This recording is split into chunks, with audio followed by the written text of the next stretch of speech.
keçdi və ekspertizaya da aparıblar bildiyim qədər. Bizi evdən, deməli ikinci həkim gəldi, antidot vermədi, hava balonu salan kimi çıxardı. Bir dəqiqə, nə O olur? da polislərə ölü adına verdi, bizdə... Polisə elə adına vermir, dünyası dəyişir ki, polis gəlib, qulaq asın. Yox, deməli, parmağında vururdu, gözlə, bacım nəfsini Bir ölçürdü. dəqiqədə o hissəyə gələcəyik. Sizin iddianızı birinci eşitmək istəyirəm. Sizin iddianız nədir?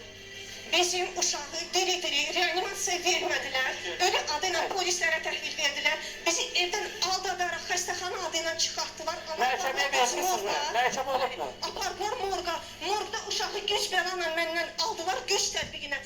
And içdilər ki, bizi aparacaqlar antidot elektroşoker olan yerə. Ancaq bizi apardılar evdən düz morqa, özü evdədir. Bir dəqiqə gözləyim, bir dəqiqə gözləyim. Morqda... Can müəllim, bəzən bu mövzə qayıdacaq mən mütləq qaydada.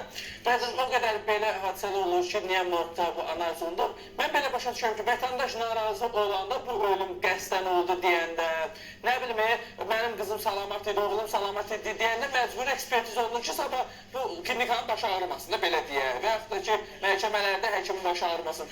Ekspertiza hansı hallarda morqda yarılır, yəni belə deyək də bədəni, insanın cansız bədəni. Deməli, xanımın dediyindən o qədər həyəcanla və gərginlikli danışır ki, mən onu anlaya bilmədim ki, uşaq hansı şəraitdə, o qızınız olub sizin, neçə yaşında? 16 yaşında, yeni yetməyib. Ona 16 yaşında, onu siz həyəcansız danışın, biz heç olmasa... Mənim sualıma cavab verin, zəhmət olmasa.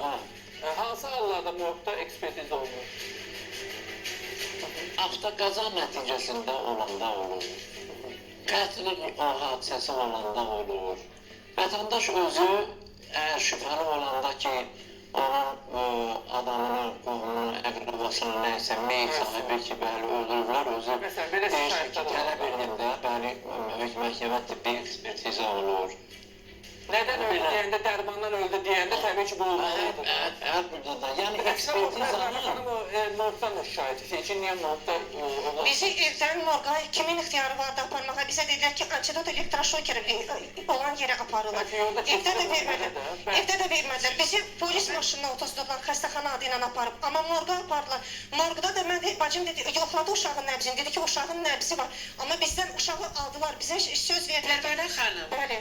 nədən sizə qarşı bu qayda toplum belə qeyri-qanuni hərəkət edir? Sizi tanıyan adam Uşağı canlı donor təşkil elədilər. Mənim uşağımdan, 16 yaşlı yeniyetmə qızımdan bizdə bütün sübutlar var. Süni ili oğurlandı, bütün daxili orqanlar oğurlandı, dərisi soyuldu, üzərinə naməlum dəri yapışdırıldı, süni insan dərisi. Bütün var, hamısı var, burada Nə var əlinizdə? hər şey var. Yox, nə var Süni əlinizdə? iliyini, Əlinizdə nə var? bütün hamısı var. Şəkillər var. Şəkillər verin, siz şəkillər verin hələlə mikrofonu. Mən şokdayam, İndi bu təfərrüatlı deyil, sadəcə gedişdirirlər. Orqan transplantasiya. İndi o iddia olaraq səsləndirir. Mən iddia olaraq səslənirəm. Bir dəqiqə, Elmi bəy, xahiş edirəm, bu araşdırma təqdim eləsin, iddiadır bunlar. Nurayna xanım, hər vaxtınız xeyir olsun. Alo.